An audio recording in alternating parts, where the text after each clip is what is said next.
Hello and welcome to the Weekly Scroll Podcast. My name is Ryan. And I'm Hunter. And I'm Kirby. Oh, I'm Jarrett. I think I woke up the latest of everybody else from the power nap.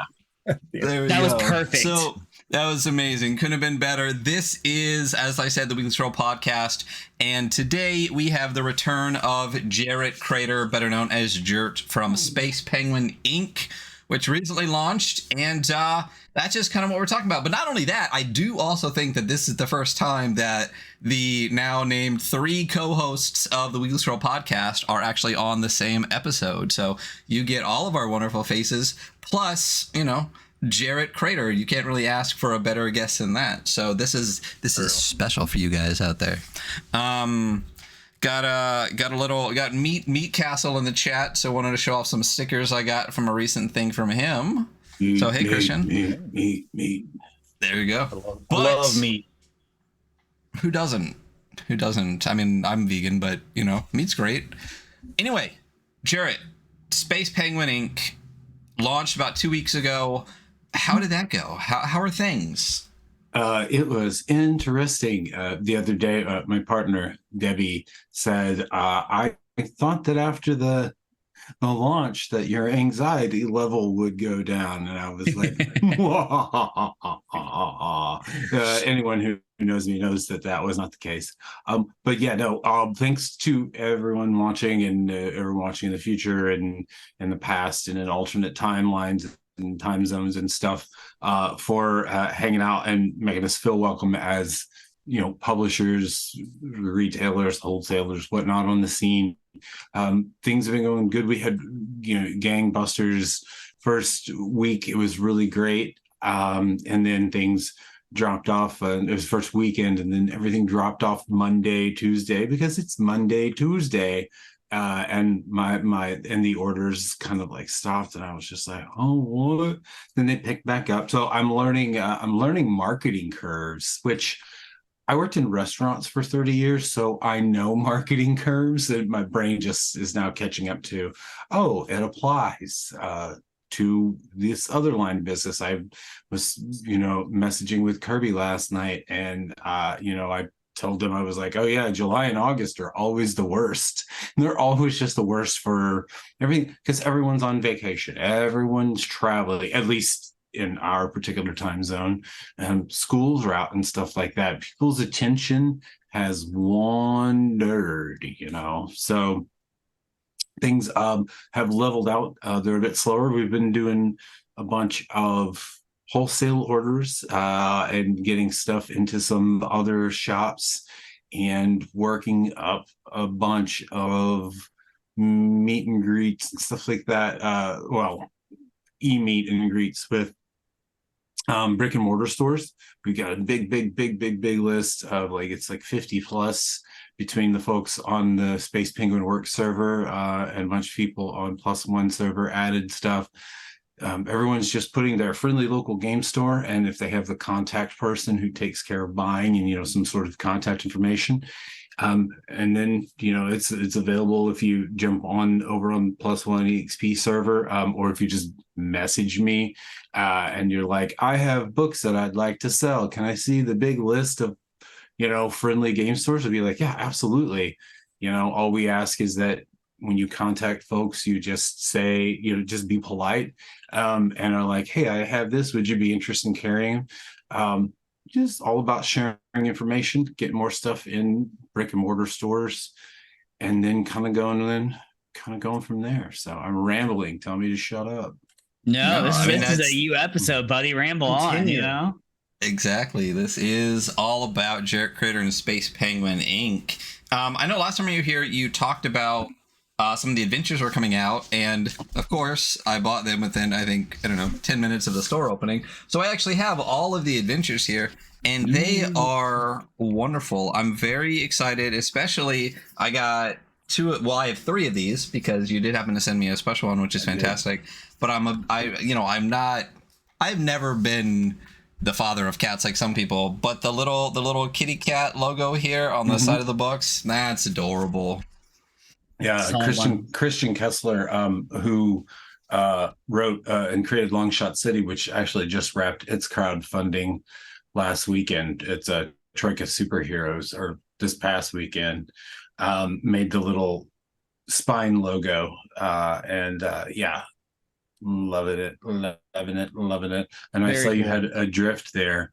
I can't say enough good things about the graphic designer. I'm not a fan of the writer. Oh, I'm Yeah, sorry. they're kind of a douche, not gonna lie. Yeah, it kind of sucks. Kirby's one of my favorite people in the world. We talk literally multiple times a day, every day. That's just because I constantly send you messages. Hey, I messaged you too. But yeah, no, Adrift has been, it's been Adrift, and obviously, Mothership stuff, it moves, it's in the zeitgeist. Adrift and Distress Signals have been trucking right along. Corda's taken a little bit longer to catch on, and Beyond the Silver Screen is a reissue. So again, we're good to go there. But yeah, no, I'm excited for aren't you turning in the first draft of the second volume in Totally. the Sector series? I think my deadline that I gave myself was like tomorrow, so I should probably get working on that. You better get it done. You know, it'd be great for getting Mothership stuff pushing is for Mothership to deliver on the project, which I'm very excited to actually get one time. So someday. Actually, big. I can sneakily say big news on that. All of that stuff has now passed yours truly's editing desk. I am the editor in chief over there on the Mothership line. I don't know if you knew that. You knew that. I don't think I did know that. Did you know that? No, you didn't?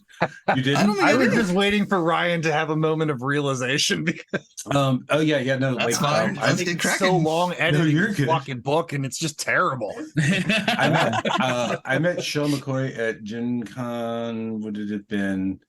2017. Yeah, 2017. Because he's good buds with Don Stroud. And Don was part of the DCC community from all the way back. And I used to guest on Drink Spin Run, Don and Adam's the RPG Talk Show podcast. Don's I can't do a good Don Stroud, but Don's voice was amazing. And yeah, I had the pocket mod of Mothership in my back pocket, and we were at Lock Miller's, which is like our hideout place bar where we go and eat and chill off site at Gen Con. And Don's like, I have somebody I want you to meet. And I was like, and he was like, oh, Sean McCoy. And I was like, oh, you're that Sean McCoy. And I pulled out the pocket mod like a nerd. And because I had been running just off the pocket mod from the blog probably for like 3 months. I think he posted it out there. And I was like I did with most people whose work I like, I'm just like, if you make a larger version of this, I want to edit it. And then like about a month later, he messages me. This is still a G+ era, and he was like, "Is that offer still up?" And I was like, "Yeah." And so I bashed out edits on the first version of the Player Survival Guide, and then in tandem with Don and Fiona and Sean writing and working out Dead Planet, I also edited that in about 6 weeks. And then flash forward a year, and we won some Ennies and stuff with it, and then flash forward several years. But yeah, I will just say this, another bug hunt, which is the module that goes with that, is so good in that we've achieved the exact modularity that we wanted. So each section is like usable on its own, but also usable as a whole. I'm going to be interested to see if people like do a memento and mix and match them and go backwards with them. Really cool. So yeah, but all of that stuff is literally about 24 from 48 hours away from leaving my desk. A proofreading team is turning over the rest of the Shipbreakers kit. Warden's operation manual's in, PSG's in, the reworks of the 3 modules are all in. It's getting really, really, really close. So, and everyone can thank Luke Gearing for that, because I am actually going overseas to Luke's wedding in a week and a half. And the deadline for, for all this getting through my desk and off my desk was my departure date. So that was good. So we are really close, and now Ryan doesn't feel bad at all. No, I wasn't going to feel bad anyway. I don't have a filter, so it doesn't matter. I was going to ask tonight. One of the things I was going to ask, though, realistically, because I didn't know that at all, was like half the stuff you guys are putting out his mothership. Like, is there like a? And now it all makes sense because you're the guy. You're one of the guys. So that's funny. It's interesting. Ryan, usually on this show, you know way more than me. But actually, last week my table built characters in Mothership 1E because I'm a backer, obviously, so I have it, and it says edited by. See, I have downloaded as it's dripped out the bits and pieces, but it has been tucked away until it's all out, so I can like consume it all at one time. So I have completely missed that. But well, then yeah, you actually knew more than that. But again, I mean, I can't wait for it to come out. I'm really excited, and I know there's a new adventure you guys just dropped as well on the SPI store beyond the initial releases. That's also a Mothership adventure. Did you want to talk about that? Yeah. I don't have a copy handy. I put everything back on the shelf. But we picked. My friend Jake Miller is part of Slime of Many Hats with his creative partner Ben Jones. They are UK based. They ran a Kickstarter for a Morpori book, third party bestiary called Bestiary a couple years back, and I really liked that book a lot. And when I was at Exalted Funeral, part of my my job was working up print runs and stuff like that with really cool, neat stuff, first party, third party, for whatever. And I lucked out and got to work with them to do a partnership there for Bestiary. And then when they came to do the Vulture on Kickstarter, I got to talking to Jake, and I was just like, my weird, like, Jarrett wants to learn how to do something / bravado and the ability just to talk and just be like, oh, I can do this, and then figure out, fuck it, we'll do it in the mix, that, or fuck it, we'll do it live, whatever. Live. Yeah. Bill O'Reilly. I kind of do that with some stuff. Like, I take a thing on as a challenge because I like to learn how to do new stuff. I have done many zines, and I've been making zines since I was a kid. Like in 5th grade was the first time we made the Cantwell newsroom at my elementary school. So I've always like made stuff and distributed it in some way, shape, or form. And in the RPG sphere, I've done House of Dogs, Dissident Whispers, Postcards from Cable Street, The Violence Jam, Fuckwar book, the Breadbots, Cave Full of Spider stuff with David and Caitlin. I'll just always put out weird zines and little stuff like that, hand make them, give them out at shows, doesn't matter. But I had never really done a full-on fulfillment job. And I knew that the Slime of Many Hats, they're UK based. And I know one of the biggest things that we run into with different fan bases is folks hate to pay out the ass for shipping. And I mean, I do too. There's a really great parody magazine called Wookiee Erotica, and it's like it's like Star Wars, but it's in the vein of like like a 70s sleaze magazine, and it's created and printed in Australia.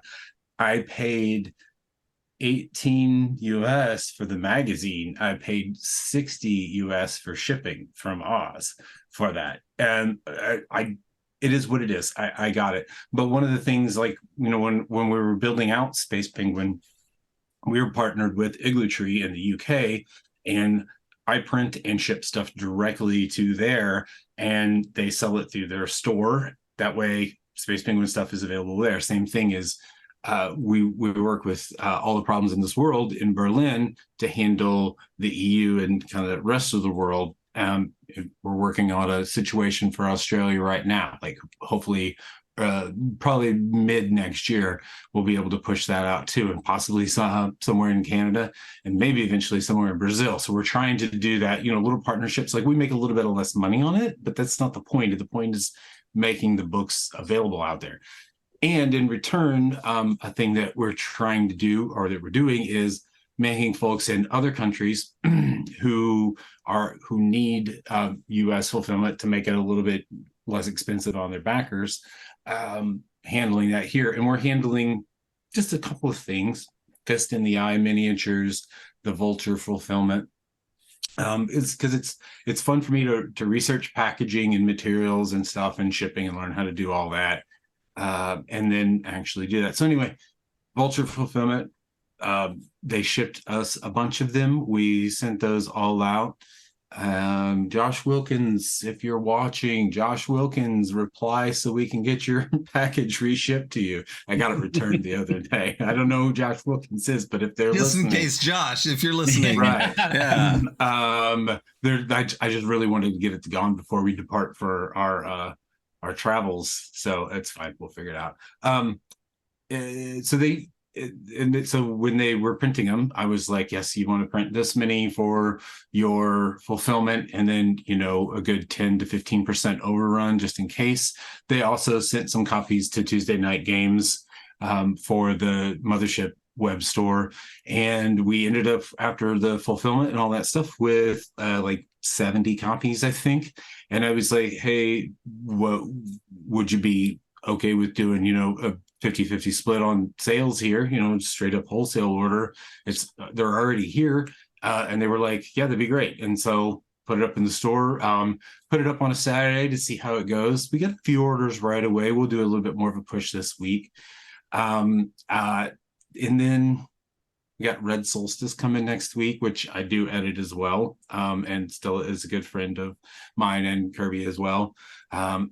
So yeah, just a little bit of stuff here. I talked to my good friend Jarrett at Spearwitch, and Jared's advice was, don't go more than like 3 weeks without having something up, something new up for sale in the newsletter, which I was used to always there being a lot of stuff really quickly at Exalted Funeral, because we were established longer, and there was, not only was I pushing out new releases through the printing partnership program, but people had been, for a year plus before I came on, had been regularly selling stuff to Matt. Like, that's how Matt started building the company from the get-go. So I was kind of used to that, and seeing the logistics side of like, oh yeah, no, it really tells right away. Like, we put up a new Mothership zine in there. I mentioned it on the Mothership server. I mentioned a couple places we put up a Discord server, and suddenly we're getting repeat orders because someone is buying the new zine, but then also buying another copy of Adrift and another copy of Distress Signals. And I reached out to that person. I was like, was that a mistake? They're like, no, I like those models. I'm going to give those extra copies to my friend. I was like, oh, okay, even better. So Nice. There you go. So yeah. They liked Adrift, really? Yeah, I know. It's weird. Oh no, he misspoke. He meant just Distress Signals. Yeah.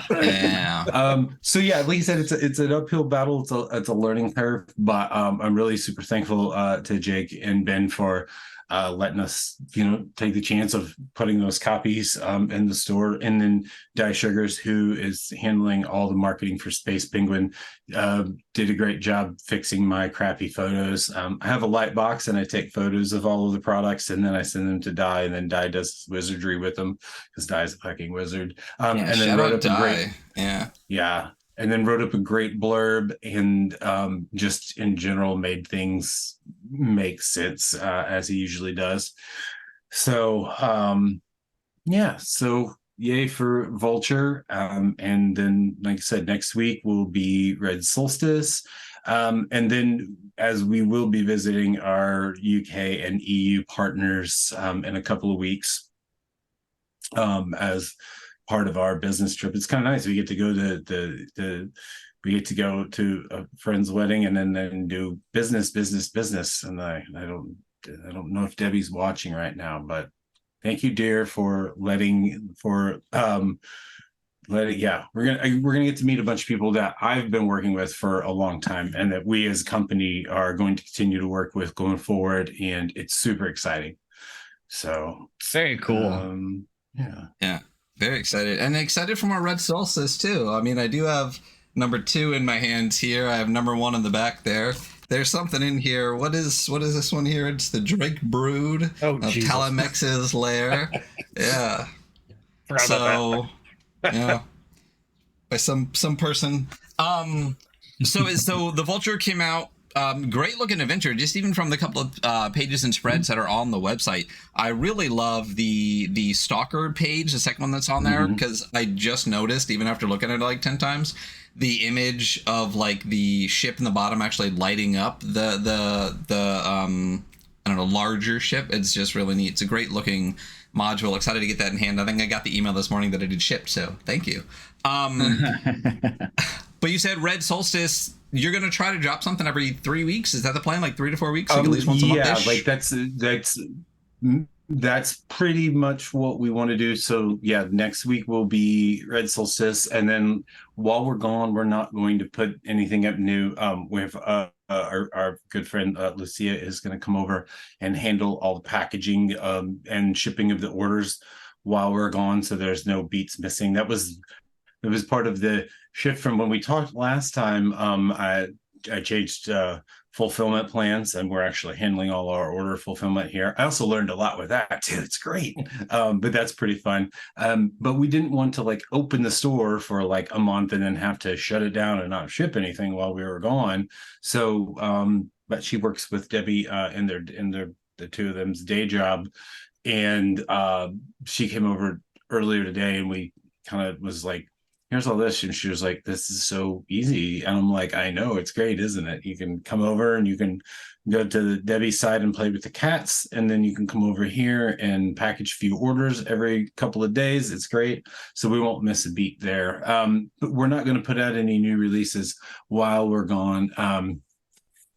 We have a couple of small things that are going to be arriving while we're away. There will be, right when we get back, we are getting our very large order of Dread Knight's regular cover. The hard cover is actually the red cover that we blasted for a very, very long time. And we're going to do some aggressive packaging with that because we've found a great deal on the printing, and that one has moved along quite well. But I can definitely say that, fingers crossed, right at the end of August, Mork Ball will be coming out too. So, which is the Forbidden Zalm. I don't know if we had a lot of folks that knew about it, but we didn't do a print run. So it's Blood Bowl 7s, but in Forbidden Psalm. So Mork Ball, so wild and wacky, like you can have like decapitated heads as the balls and stuff like that. And there's different Kickstarter. I backed the Kickstarter for that. I'm really excited that it's going to print. That's such a fun little game. Like anything from Will is going to be fantastic. And obviously I've rearranged in this entire section here, from here all the way to here is just all Forbidden Psalm. So nice. Really excited to actually see that in print. That's a neat little supplement. But we're looking to expand that section of your shelf in the next year. There's I talked with Will the other day. I'm not shitting you when I say we have the next 3.5, maybe 4 years of stuff loosely planned out. There's that guy will get an idea in his head, and then it'll just go. Like, he's currently working on it's essentially you make an elder god, and that's what your crew, your war band, they are the cultists of that god, and then they fight against the other person's cult. So we wanted to take all of the Lovecraft out of cosmic horror and still keep the cosmic horror. And it's one of those things, like when Will gets an idea, he just chomps on that fucking thing. Like I just tears at it. So that one, it'll be early next year. But Forbidden Psalm, I hate 2E. We're calling it the End Times edition. It's essentially going to be Forbidden Psalm and In the Footsteps of the Mad Wizard combined into one book. It's being he's almost done with the layout. That one will be on the editing desk when I get back. So that there's that. Mork Bowl will be. I'll be sending Mork Bowl to print while we are gone. I think I should have done a proof already. It's fine. I'm not worried about it. I actually already did a proof. So that one will be going to print while we're gone, so that it hopefully arrives right when we get back, so we can do the big push on that. And yeah, we did the Kickstarter digitally with that, because Will wasn't quite sure what we wanted to do with that, but print, hold it for later and whatnot. And I'm just like, oh, let's do it. What else? There's like 3 or 4 other things. If you hang out on the Forbidden Psalm Discord server, like he'll just every month he'll just pop up a new channel, and that's like the go-to. Also, somebody over there mentioned shirts the other day. And for the past week, we've been doing a bunch of research on print on demand, stuff like that. So the goal is to, before I depart for my travels, to have the ability to order print on demand shirts from a place that ships out of the UK, as well as a place that ships out of the US. And Is that now real quick? Does that mean we're getting some Space Penguin shirts too? Because I literally have like 8 shelves of black shirts, and like 2 of them are just like tabletop role-playing game shirts, and I would like more. So SPI shirts are coming. Yep, we're gonna do that. So our friend Andrew over at Fallen Arrows, he's actually part of Epic Levels. He's Tiger Wizard. He's the gang that did that shirt that you're wearing right now. For all of the shirts for Exalted Funeral for the past several years. Fallen Arrows is Nomas, but I have discovered some other places that do that exact sort of situation. So yes, we're going to have a couple of options. We're going to have, of course, the basic black with the pink. I do have one that he did for me that's got itty bitty like in the pink that's behind you, Hunter. We'll have that one, and then we're going to go with a lighter colored one. I'm trying to figure out exactly which one will be the best for that. Will worked up. What'd you say? Mango colored. Mango. Yeah, okay. Mango. Oh, I think Ryan would love that. So bright orange. Listen, I'm obviously getting the black and pink one. Anyone that actually has seen the VODs of our show knows that, I don't know, we're a bit of a fan of black and pink here on the show. But I got to say, I love the teal logo that you guys also have. I think it's your Twitter profile picture there. That's a great looking shirt too. So I don't know, mango's nice, but I would rock a teal one for sure. Yeah, that actually is the blue green color that Doug actually drew that in his notebook. So I don't know if y'all follow Doug Kovac's daily. I think it's Doug Kovac's Daily Cats on Instagram. Oh no, I don't follow that one. Doug posts up a new picture of a cat every single day. A new painting, drawing, watercolor, acrylic, whatever it is.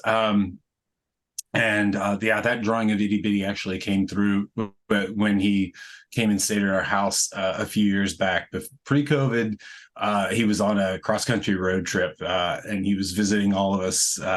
Instead of all of us going and meeting him at conventions and shows and stuff like that, he took a massive, literally like 3.5-month road trip. And when he stayed at the house, he drew Itty Bitty, and that picture just kind of stayed around in all of the notebooks, and I think it ended up in one of the issues of his sketchbook.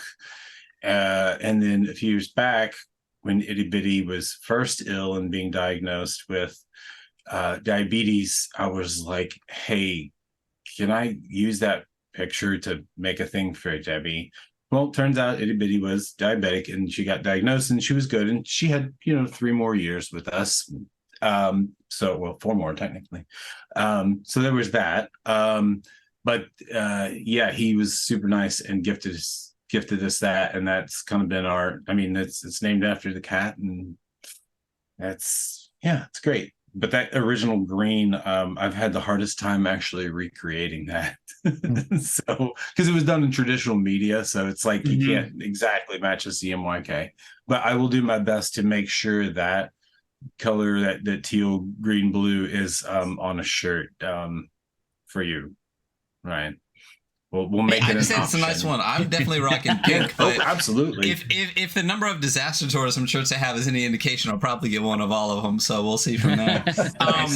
I also love the logo on your website too that has just the Space Penguin ink, but the ink is shorter, so there's two eyes next to it. I saw that recently. That's really gorgeous. Yeah, that's a good one. And also scrolling through the website, is the normal like kind of orange red color for Dread Knights already out? Because I see it on the page and I see a buy it now button. It shouldn't be live though, right? Whoops. You shouldn't be live. It lets me go to PayPal. 170 sales today on that It product. lets me go to PayPal, so I don't know. Just let me know. Yeah. Should I not just snag that real quick? No, it should say sold out. It does say Dread Knights does say sold out. So on the hardcover, not launch hardcover, but hardcover. Yeah, the regular version. So if you okay. click that buy it now, it takes you to it. I just did it. Ryan scared all of us. I got overexcited. I apologize. So, on top of the other stuff that's coming out, I know at one point you mentioned that there's a second Adrift coming at some point. Is this yes? I don't know if there's someone else here on the show that might be able to talk a little bit about Adrift, maybe a little bit more about Adrift and what the future plans are with that. How about if there was anybody else here that could possibly do that? Curbs. Am I allowed, Jarrett? Is that okay? Absolutely. Yeah. Like Adrift is out and it's proof of concept. I mean, we knew it was going to do pretty well, but talk as much as yeah, about sure. as you want. Okay, so there's that Adrift is the first adventure in this series that I'm working on. And I shouldn't say working on because I'm working on a lot of things right now. So that's been one that's been in the back of my head more than anything. But essentially every one of the encounters in Adrift is going to be its own full-length adventure. Or not, I shouldn't say everyone, but I'm planning on everyone. We'll see how many I get. I kind of have a little bit of a roadmap in my head. But the next one I'm going to do is the Quiet Room, and it is going to be a Saw style, like escape trap house kind of thing. So I've been watching a ton of like torture horror and stuff lately, so the extreme stuff. So I've got lots of ideas brewing. Like, and I've been reading are we talking like martyrs? Are we talking like martyrs? Are we talking like Serbian? Like how I would never. I've actually never seen a Serbian film, and to be honest, I don't know that I would ever watch it. Unless I had like, unless I was planning to like write some kind of blog about like where extreme meets like unnecessary. But like, I do plan to watch Sallow 120 Days of Sodom because I've heard that movie is actually really good despite being extremely disturbing. And movies like that, Martyrs is a great example. Martyrs 2008 is one of my favorite movies I think I've ever seen. I think it's fucking beautiful, despite it being horrific and filled with torture. I mean, for the genre, Martyrs, High Tension, Inside, like a lot of just really fantastic Pascal Laugier, movies that are great. The guy who directed Martyrs also did a movie called I always forget, Incident in Ghostland, which is another one of those which is just full of like things that you can't imagine, but in like extremely beautiful ways. Like it's got this weird like binary thing that just like hurts when you're watching it, which is one of the reasons why. Anyway, I'm getting super distracted. I fucking love horror. I should go back to the thing that got me here. Adrift. So anyway, the next one's gonna be like a torture room kind of like Saw escape trap room kind of thing.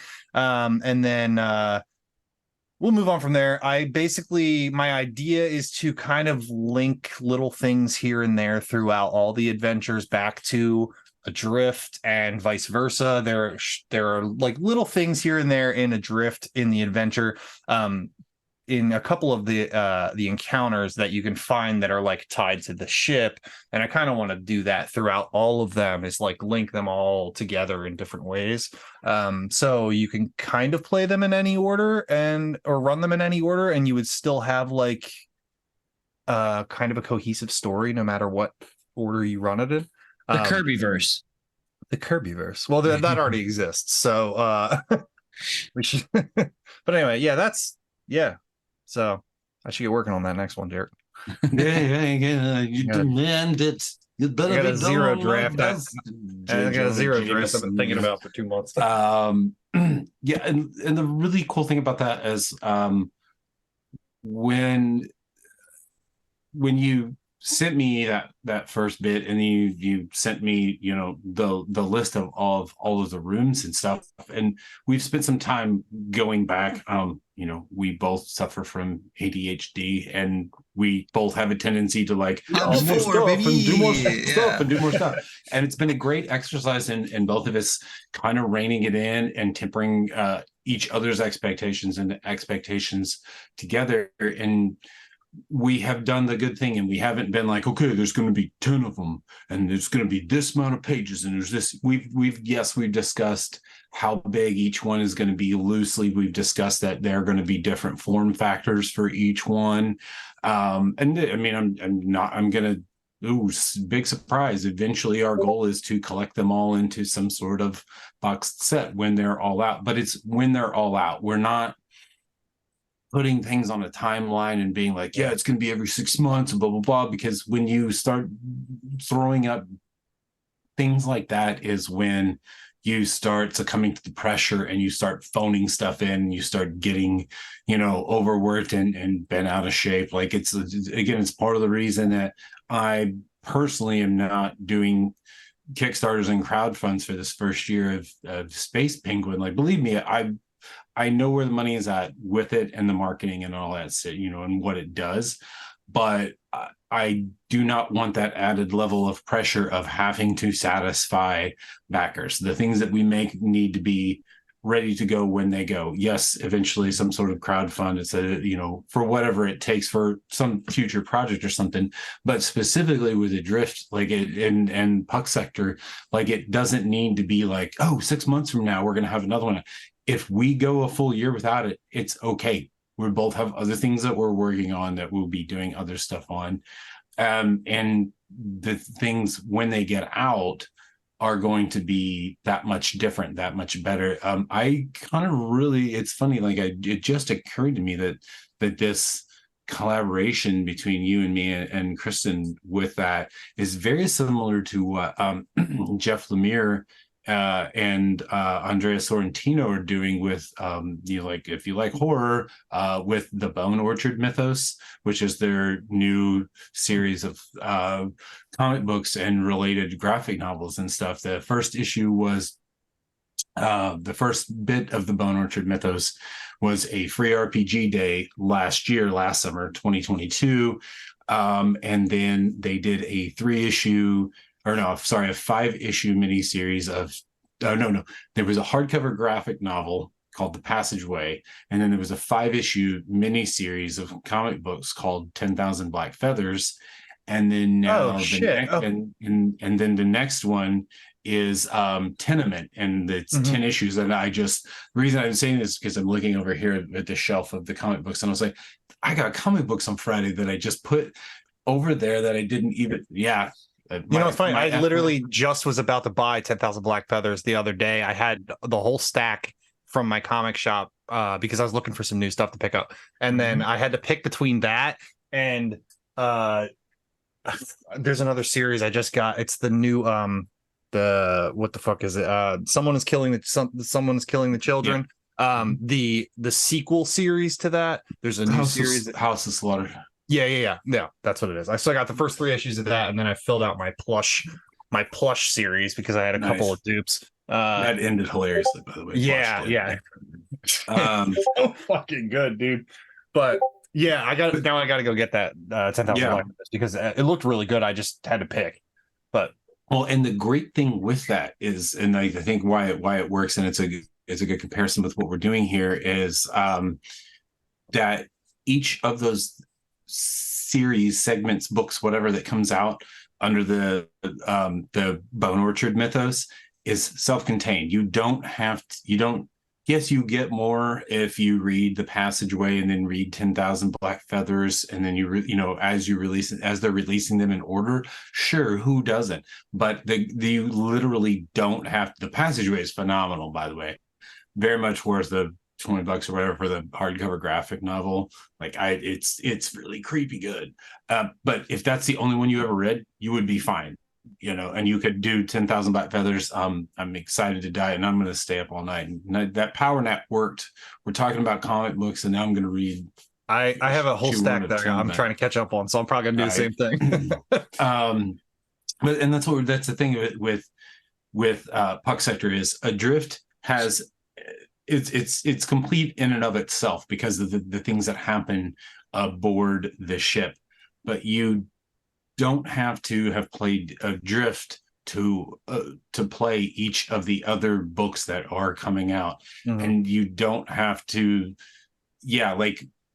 we will get a lot of folks who'd be like, when they'll come on the second one or the third one, and they'll want to go back and buy the other two, and that's awesome and great and stuff, but it's not required. Yeah, it's not like you have to see these you don't have to play through these in a specific order.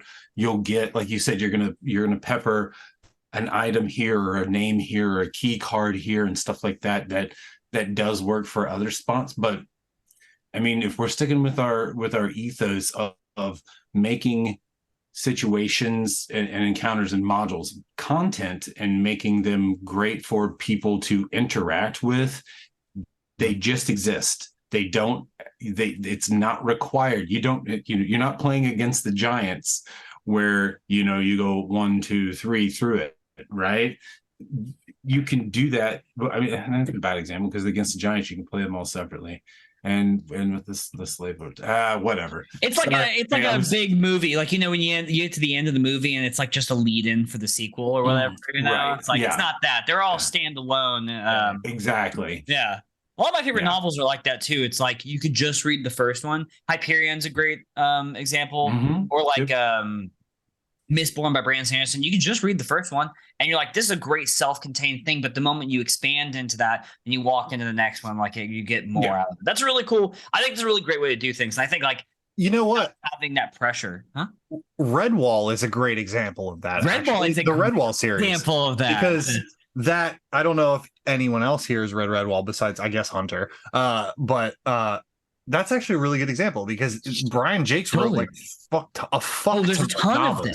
Yeah. And they're all in the same universe and they all reference each other in various ways, but there's not really any chronological order to read them. You can read them in any order you want because he wrote them in the most wild order possible. Like, I think the 13th book is the first one in the chronological series. Like, it's just so weird. I know that. Anyway. Yeah, great pool. Also, I love Redwall, and shout out because every time we talk about Redwall, I'm like, I'm the only person in the room who's read Redwall. But now I gotta go fucking play Mouse Ritter. Like, I've read the very first volume, the very first one, and I think it was when I read it, I was a little bit older. I was still probably a mid-teenager because that book came out when I was a kid like 84, probably maybe 89. But I think I read the first one and I enjoyed it, but I've never read any of the other ones. But I also don't feel like I'm missing anything by not reading the rest of it. Entirely standalone by itself. Yeah. But you are missing so much. I'm sure. Listen, go read these comic books. We got to do Mouse Ritter, get some Redwall action. I mean, there's so many critter games that we could play. Mouse Ritter, Mouse Guard, Scurry. There's a bunch out there. But one of the things you said that was next is Red Solstice. I know we've talked about it a bunch of times on the show. When you were here last time, we went through each of the zines and what they were. For those that don't know, because this is Red Solstice number 3 coming out now, what exactly is Red Solstice? So Red Solstice is our friend Stella Condry's 2 times a year zine, semi-annual, happens release on the solstice. And there is kind of a menagerie, conglomeration of really cool, neat stuff for all kinds of different RPG systems. I think in issue 3 Kirby, there's a guild thing for your game. I didn't do any writing for 3. I edited on 3. But Stella has some ghosts encounter tables. I ruined that. Has some random encounter tables for like at the campfire, like the people you walk up to. The last table of them is Ghost, which is so good. There is some Troika stuff in there. There's another small installment of Kira's weird, just weird chemical induced natured. I think that's for Troika. There's some BX. It's just kind of just like a nice little collection of neat, weird stuff that you can drop in and drop out of your games for specific stuff, or sorry, for non-specific, like, just like, ooh, this is weird, I can run this. It's kind of similar to this. I can pitch it back to Kirby. It's kind of similar to what's going on over with I almost said Dark Horse. Shit. That is something that's a problem. But no, it's fine. To Dead Horse. Look at that. There it is. Here's a little sneak peek of something really cool. Yeah. But yeah, no, it's we're seeing folks start to do that, and folks have been doing it for a bit. Like there's stuff like Knock, what Varn was kind of in released in issues and stuff like that. Like folks have been doing it for a bit, and I'm really happy that we're starting to see stuff that is a bit more of, it can be used for all kinds of stuff. It's like I said, more of a menagerie, more of just I don't know, yeah, maybe I'll spend 15, I'll spend $20 on grabbing an issue. I don't know what's in it, but I think people will be pleasantly surprised with the quality in Red Solstice, because it's good and it's interesting and it's intriguing, and it runs the gamut of comical, farcical, like Scumbo's Problems, which is about a goblin that you run into in the woods, and he's got a broken down motorcycle, and he's got all kinds of weird random issues that Christian Kessler wrote. And then, like I said, you've got more serious, like random encounter tables. It's neat. There's just all kinds of really, really cool stuff about it. And I worked out a deal with Stella. We got some extra copies of issue 1 and issue 2. So for those who don't have issue 1 and issue 2, we're going to offer a 3-pack of 1, 2, and 3 with a little bit of a introductory discount. And then we have copies to offer of number 3 by itself. And it's just been like a super fun project. It's always great fun working with Stella. You gotta get her on the show here with y'all one time. She's Absolutely. she's gonna be on Spellburn with me next week, because we're gonna do Spellburn on Friday. We're gonna get 15 minutes. I'll just say this. We're working on our costumes already. Dun, dun, dun. There we go. It's super fun. Let her know that 100% anytime she wants to come on, we're absolutely down to have her on. Where did was the first issue, was that from LFOSR? Like, who actually printed that? Like, why? What was the printing, or who actually put that out? I can't remember what shop I bought that on. Maybe I bought it on the LFOSR shop as like the curated stuff. Mm-hmm. But where did issue 1 and 2 come from? Stella has handled all of the only thing that anyone else besides Stella has done is obviously the contributors have, written the stuff like that. And it took, some took care of edited it. That's me. Yeah. I help her out and handle editorial on it, but no, she handles all of the design and layout and the curation and, contracting with the cover artists. She gets new cover artists from Tumblr every time. She's fucking just crazy taste, and she just finds these people and they just kill it. Like, we saw the teaser cover for number 4 over on the Works server. Dude, for that it looks today. so It was good. really good. I know. It's so good. But yeah, no, she printed all those through Mixam, and then it handles them out. So yeah, you probably got it through LFOSR on the curated content. Yeah. I know I have number 1 floating around, but I'm actually reorganizing this, and since it took me 6 months to do it the first time, you're just going to see giant gaps and it's going to take book 6 the months wall the of books second behind time. me. Yeah. Well, I mean, it's going to get to a point. What's going to happen is I'm going to get annoyed one day that I'm stepping over 30 piles of books in and out of my room every fucking day, and then I'll one day just be like, you know what, I'm going to hyper focus my ADHD on this and get half of it done, and then wait another 6 months. But I know I have number 1 floating around. I grabbed number 2 out when I was digging through stuff, but really excited to have number 3 coming out. When is that actually coming to the store? Like, that I can just hopefully middle of this week. I sent Di the photographs because we actually take those are actual real photographs of our products.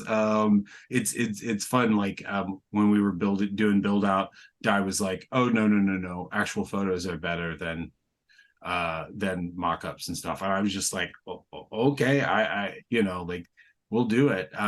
So I sent photos to him tonight, times them, so he's going to have that bright and early in his morning and probably work on Tuesday. The goal is to put them up Wednesday, so that they'll be available there. We're still trying to figure out which day of the week is going to be our better day for releasing newsletters and stuff.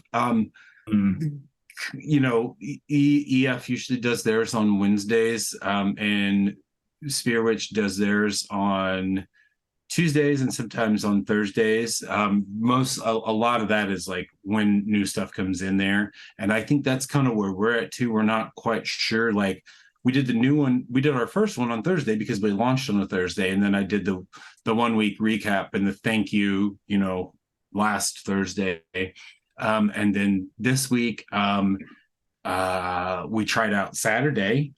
We got some sessions, because you can see all the analytics. Like, it's a learning curve. There's not going to be any one perfect day, especially during the summer. But the goal, because travels are coming up soon, is to get it out, I think, Wednesday. Because I know next Friday EF is having their summer sale, or yes, next Friday night. So I'll be hanging out over on Necropolis server like I usually do for those, and watching everybody buy all kinds of crazy random stuff. And I will say this, that I have received my co-creators copies of the summer spectacular, totally not thinly veiled TV pastiche ripoff. I don't know if viewers of the Weekly Scroll are familiar with that concept. So 3 years ago, well, when I was working with Exalted Funeral, Matt wanted a special zine for summer. And I worked with Jared and Anxiety Wizard, and we did Troika Feld, which was Troika backgrounds for Seinfeld characters.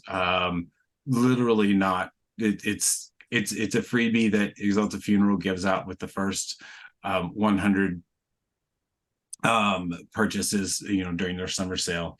And we followed that up for the next sale with Frasengelion. So Frasier and Evangelion. Oh, it's in my living room. I got Frasengelion for sure. Yeah. So. Yeah, that one somewhere. Yep. That one's funny. Like, I actually don't have a copy of that. I need to ask Jared or Matt or somebody who has a copy of that, because I still have a Troika Feld. But we literally printed 120 of those, and 100 for the store, and then 20 for a few copies here for the creators, and Matt and Kristen keep copies for the archives and stuff like that. I know the first time we did one, people were very upset because they didn't get theirs, and we didn't do a PDF release of it because we're just like, why? It's whatever, but if people paid attention last year in the I think it was in the bundle that we put out last year for the free RPG sale, the digital bundle, I think we slid Troikafeld in there. I'm pretty sure. So those eagle-eyed will be able to find the other issues at some point here and there. So thus far, there's been Troikafeld, there's been Phrasengellion. Last year, we did TV House, which is a bunch of maps and floor plans for houses, but in the style of the Judges Guild modules, the old, blue and magenta modules from the late 70s, early 80s, but using the Golden Girls house, right? So I'm not going to spoil what this year's is, but if people subscribe to the EF newsletter, they will have seen a slight teaser preview in last week's, which I thought was fun. When I got down to the end of it, I was like, oh shit, way to go, Matt, nice one. But this year's was fun again. I personally didn't get to contribute much to TV House, but I did split. I did half of what we did writing wise for this year's. And funny story with that, UPS actually ended up getting, my copies ended up getting delivered to the wrong address. And luckily enough, the person who they got delivered to contacted me, and I got my copies. I was just like, oh. He was like, what is it? And I opened it up and gave him one. He was like, what the fuck is this shit? I was like, I make weird books with my friends. Have one. So yeah, I'm excited for this year's. It's silly, and it's a very elongated in joke, and I'm excited to do those. Those are kind of fun things, and like they just exist. So Phrasengellion is such a fever dream. Like, I've explained it to so many people, especially when I got it. I'm like, this is so good. And they're like, what the fuck is this? Yeah. I would love to play Phrasengellion. I was never a Seinfeld watcher. It just never hit the chord with me, but for whatever reason, I love the shit out of Frasier, and I can't wait to at some point maybe play Phrasengellion. That would be fantastic. Two things. One, I never noticed that Troikafeld was in that bundle. I just went to my Dropbox and searched it, and there it is. I actually get to read it. And two, I also did just look up that newsletter and see the image at the bottom, so I'm extremely excited for that as well. So good, you saw it. Good. Yeah. I guess I should probably look now too, huh? Oh, here, let me shoot you a little Discord message here. Boom, there you go. Yeah, I was not aware of Troikafeld. I think the first time I actually saw Troikafeld was like way after the fact, going for like a lot of money somewhere else. So I definitely don't have one of those. But when Phrasengellion dropped, I snatched that up in about 2 seconds. I'm glad that they eventually put out some more. I know, Hunter, you were able to grab one, but any of those kind of like weird offbeat, that's what drives a lot of this. The shelf behind me is a lot of those just like weird offbeat little things that are like super hard to find and really interesting. So you gotta get the Florida Man Troika. Cocaine and alligators. Yeah. Oh yeah. I mean, Jeremy is a great friend, and I edited that one as well. I know you said you're the one who sent it to me. I haven't. Yeah. I was like, oh, this is amazing. Yeah. Oh, it's so good. It's all based off of Florida Man headlines, because down here we have sunshine laws where information goes right up in the newspapers, and Florida Man headlines are pretty classic. They're pretty good. And so Jeremy is a mostly lifelong resident. I'm a transplant, And yeah, he literally made backgrounds based off of just random shit. And Yeah, it is a really stupendous piece of zine satire. And we soak it in. We literally are like, hey, this is satire, this is farce, this is not meant to be taken seriously, because it's just not. Like, and if you actually live down here, like, this shit is real. Like, people just is whacked out down here. Florida, Yeah. I don't want to alienate our Florida listeners, but No, move. we actually do want to alienate. Oh, well then good. Hey, have fun with your fascist theocracy down there. So is that I thought you said it was like Friday, but I think the website here shows it's Wednesday, and I already set an alarm on my phone for Wednesday. Am I wrong on when that might be? Oh, you might be on. You might be on tap. I'm just used to it being on Friday, so maybe I have to change my plans for Wednesday. But yeah, I'm right there with you with like the weird and wild. Like, I think there are a lot of folks who are just like, oh, zines, they're all what we consider zines, or what are considered zines, or what are sold as zines, are like, they're all these like glossy and highly produced and blah blah blah stuff, and blah, blah. I was like, yeah, sure, there are people who do that. I mean, some of the stuff that we do is like it too. But also some of the shit that I personally do is like, forget everything you thought you knew about bread robots, like part of the cave full of spiders thing. Like, it's literally 8 pages and it's nonsense about bread robots. And what the fuck is a bread robot? I don't know. It was 3 friends who couldn't sleep, and we stayed up over like 3 successive nights, maybe, and 2. I don't even remember. You talk about a fever dream, and just pounded it out, and like, Caitlin and I like yelling at David, and David like making all this art random shit. We're just all adding all these words in, and we posted it up. You know what I'm saying? And we did like 3 in that series, like Beans RPG, and then the New Leisure Dream catalog, and it's just random shit, like, that's fun. Did I know that Beans RPG was from that? Did we talk about that last time? I think we did. Yeah. Because every time I look at it, because if I remember correctly, there's like no names on it. Like, it doesn't say anywhere like who the fuck did this. I just have it one day, and I'm like, what is this thing? It's the greatest thing I've ever read, but also it's like nothing, but everything. Like, it's just one of the weirdest, like, most interesting things on my shelves. I ran into it again when I was sorting the other day and pulled it out and just sat down and was like, what the fuck is this? Yeah. So, and that just, it's that sort of just like dada random, wacky bullshit. Like, somebody the other day asked me, they were like, do you have any copies of Country Crawl Classics? And I was like, no.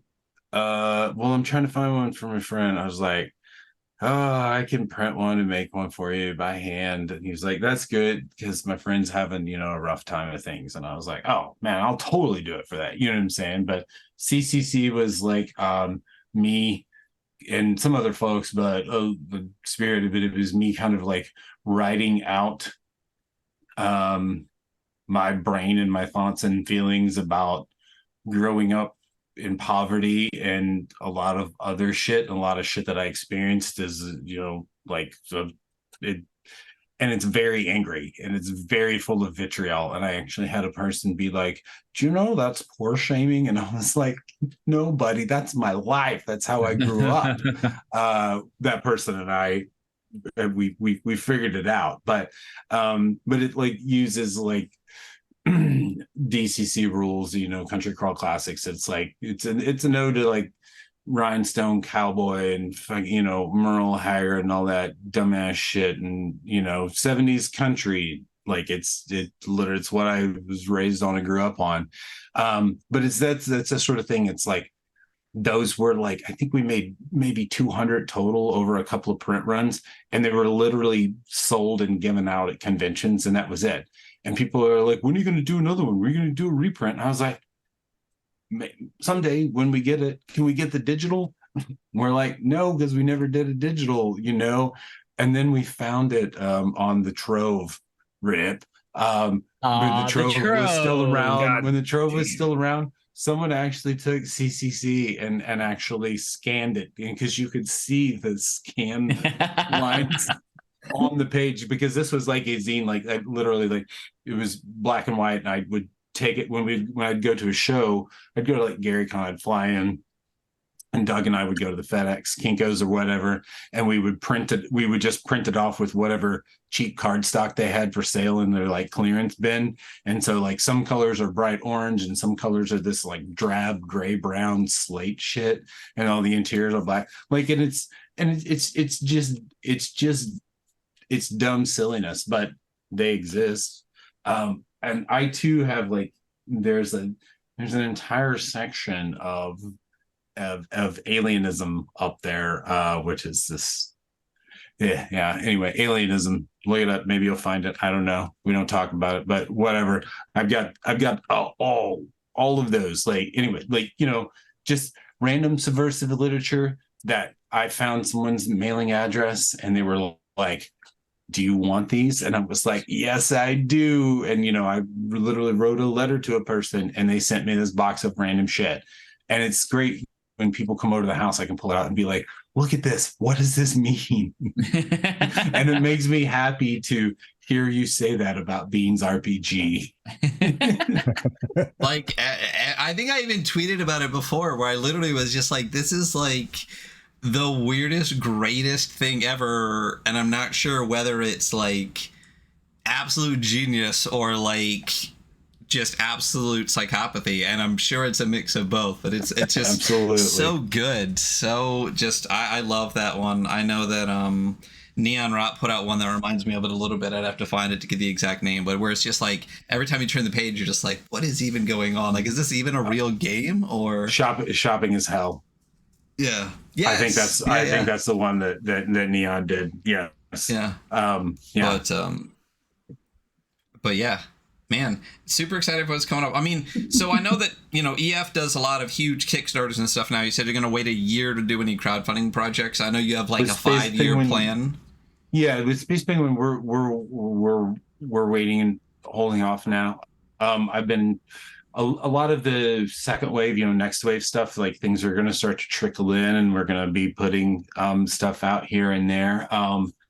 I had a meeting yesterday with some folks and some really good stuff, and then had a meeting today with another large one there. So there are candidates for that. But again, it's the biggest thing. Our biggest desire is to not feel the pressure of backers over our shoulder. Yeah. Like, I have never run my own Kickstarter, but I have worked at companies that have, and I have been on, like, I think I've been inside 37, 38 Kickstarters. Like, I can do without that pressure. I do understand the marketplace. I'm learning a lot about the business, and here's the thing with the business side of things is you can recognize that it is just business and do part of it. Like, you can be the filthy capitalists. You can recognize the business, and you can choose to not play in certain parts of that. But that doesn't mean that it's going to go away. Like, those parts are still going to be there.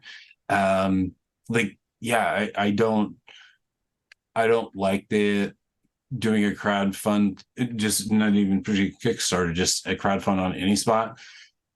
When you do that, there will be certain folks, certain backers that are just like, they just go too far, and they I get it. Everyone has a different version of the world we live in, and being exposed to that does suck. But for us, for that first bit, while we're still figuring all the little nooks and crannies out, minimizing that level of distraction, because I take things very, very seriously when things don't go right, because I want everybody to be very, very, very happy with the stuff that they get if they're spending their money on stuff, because I, as a consumer, like to be very happy with the stuff that I get.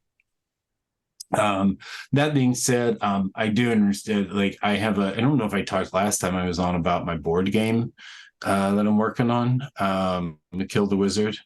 I can't wait. Kill the Wizard. That is actually, I need to check in and see if that prototype of that board's arriving this week. I'm going to try to take the board with me and on travels and do some testing and stuff like that. That one is rounding the corner, so that one might start getting the kicks, crowdfund Kickstarter, like, ooh, are we going to do it? Are we going to do it? That one, I definitely want to do that, because crowdfunding in general works really well for board games. Here's the thing with ours, though, is ours are going to be way stripped back. We're going to be the Kickstarters that nobody likes. Like, oh, you don't get any extra stuff. Well, that's okay. You're getting a quality product, like, our dream is to be able to print more than the minimum copies of this, because we'd like other folks, not just the backers, to be able to have them. And worldwide logistics make the actual manufacture of things very difficult. And also, when y'all see the cover, you're going to be like, fuck yeah. So I need to give me speak 3. I need to speak. I need to say a couple words here so that Christian Kessler knows that I am in fact speaking on the podcast. That's it. We can continue now. Yes, our president is not a video. Kirby is here with us. But yeah. No, just Twitch chat. Oh, got it. Well, no, Christian was just trolling me in the work server. He's like, did Kirby already have their turn to speak? Because I haven't heard them. I've been keeping them quiet. We only have Kirby around just as a wallflower. There you go. CK's also probably tired of hearing me talk, because he's had to hear me talk for I think 11 years almost. Yeah, 10 years. Sorry, buddy. I never get tired of hearing you talk, Jarrett. But yeah, so do you think the board game is going to be a crowdfund project, or do you think that's going to be something that just comes up in the shop? We're still 50-50 with how that goes, because business talk, real talk, when you are pricing out your board game components, books are their own bit to do, but it's less intensive, in my experience, to do things like zines and perfect, staple bound, saddle stitched zines, perfect bound zines, books, magazines, hardcovers, stuff like that.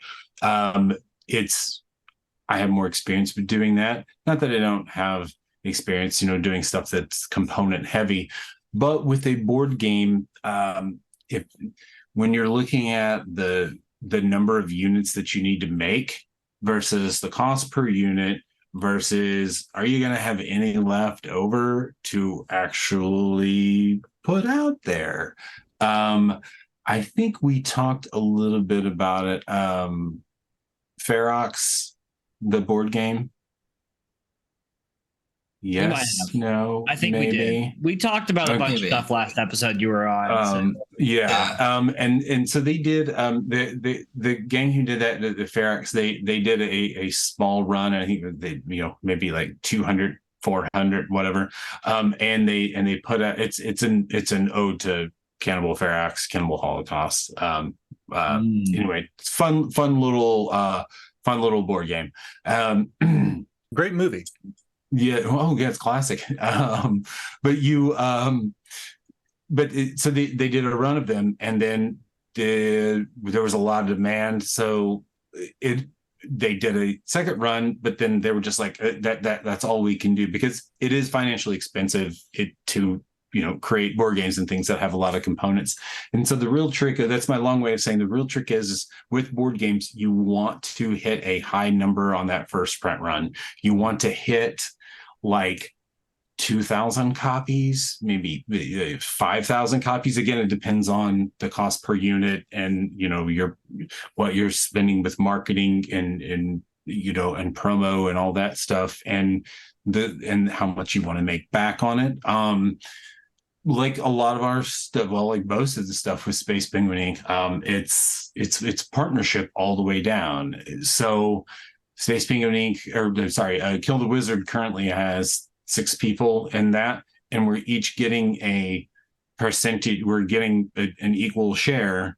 It's a fucking dungeon party, we're each getting an equal share of the profit for this, because Doug is doing the cover, and Doug's cover will carry a lot of the weight of this. I understand that. The other folks doing it understand it as well. I'm doing the writing. Andrew and David came here and we worked on the writing of the game, and they both had a lot to add into it.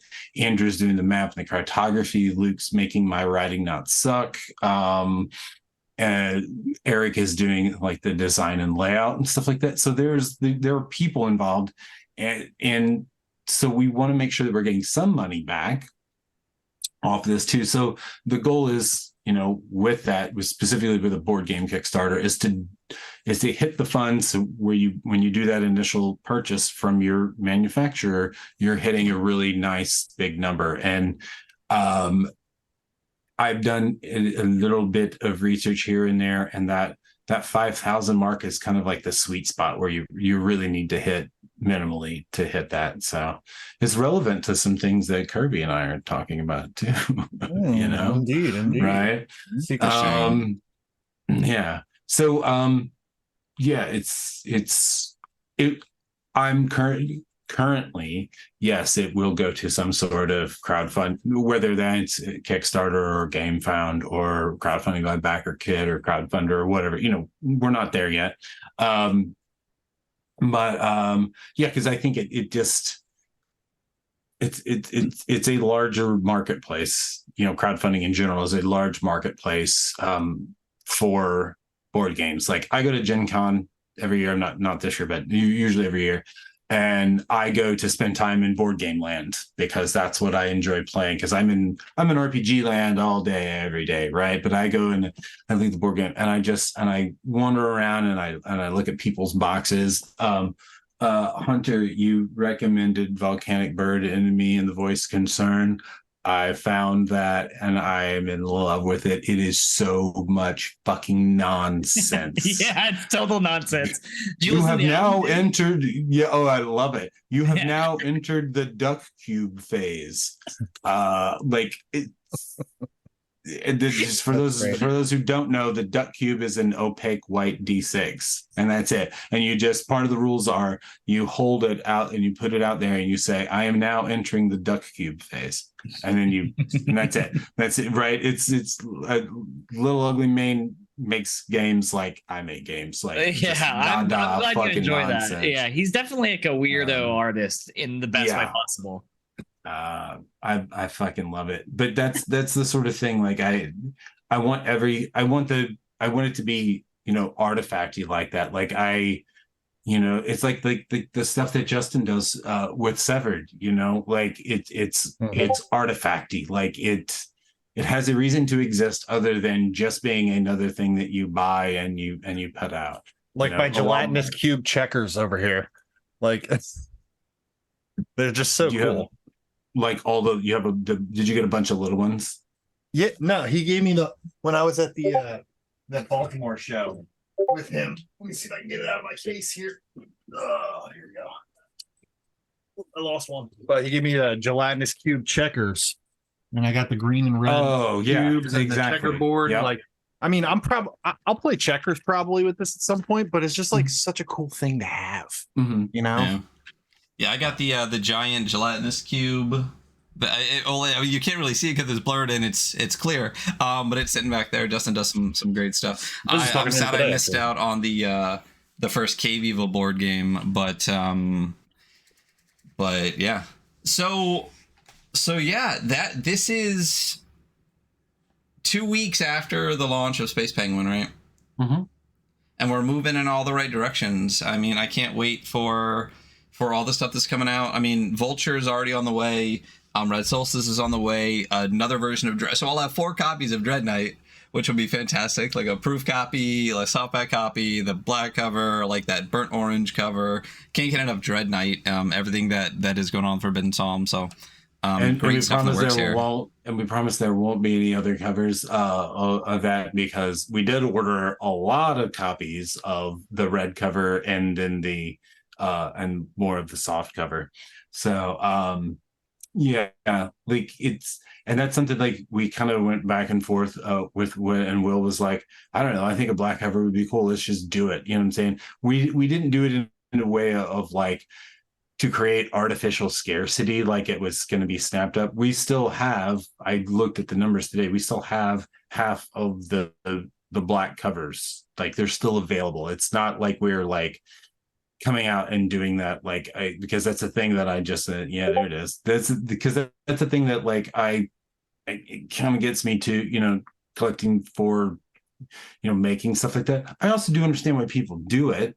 But like for us, we're just like, oh no, a black cover with a white skull would be really fucking cool, That's that is a thing though with a lot of the rest of the stuff that we put out. There won't be like limited time only or smaller release, smaller quantities, stuff like that. Like we want to do things in large enough quantities so our stuff is out there because we want people to have it. And also, if we can purchase those from our manufacturers in large enough quantities, it makes it easier for us to do things like show specials. Like one of the most fun things that I get to do in part of life is go to conventions and go to shows. And one of the most fun things about going to a show is going to the scratch and dent table and getting a book for like almost zero. Like some of those white soft covers for Dread Knights,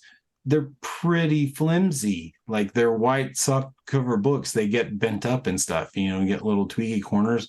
I got like a box of like 15 or 20 of them that we're going to take to the first convention that we're attending at the end of September, QuestCon Orlando, and we're going to put 4 of those books together, and we're going to be like players pack, whatever, and we're going to blow them because they're scratch and dents.